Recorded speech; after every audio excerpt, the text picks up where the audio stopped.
guys, Jeff the Nature Guy here on a kind of a dreary spring day here at Zoo, Montana. Still kind of cold. And you know, I love this time of year because the first flowers start to emerge. And the first one you see are these beauties right here, the daffodil. They are an incredibly hardy flower that actually do quite well in this cooler weather. And the cool thing is they actually need the cold weather to survive.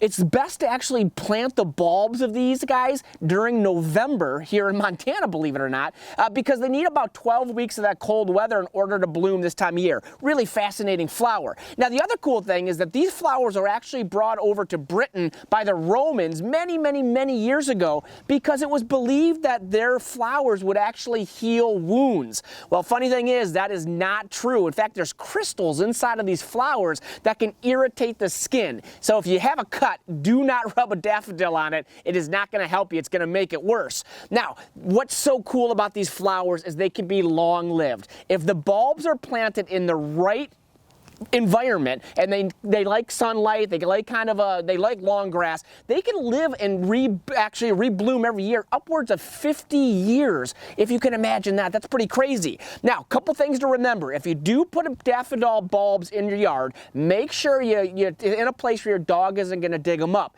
because their bulbs, believe it or not, can actually be toxic to animals. You're not going to want to let your animals eat those bulbs, so be very careful of that. Now, the other thing is, if you give somebody a daffodil as a gift, make sure you give them more than one. Reason is that when you get a bunch of daffodils as a gift, that means it means happiness, and that happiness will come to you. But if you only give one daffodil, that actually means something bad is going to happen. So make sure you give someone a group of them, if you give them a group at all. The other thing is, don't put these guys in a vase with other flowers, because these guys will actually kill off those other flowers much quicker in a vase. Pretty cool little fact there. And last but not least, this time of year, of course, means spring is coming, means a new beginning, and that's why these daffodils are actually the birthday flower of March, because it signifies that new beginning of spring.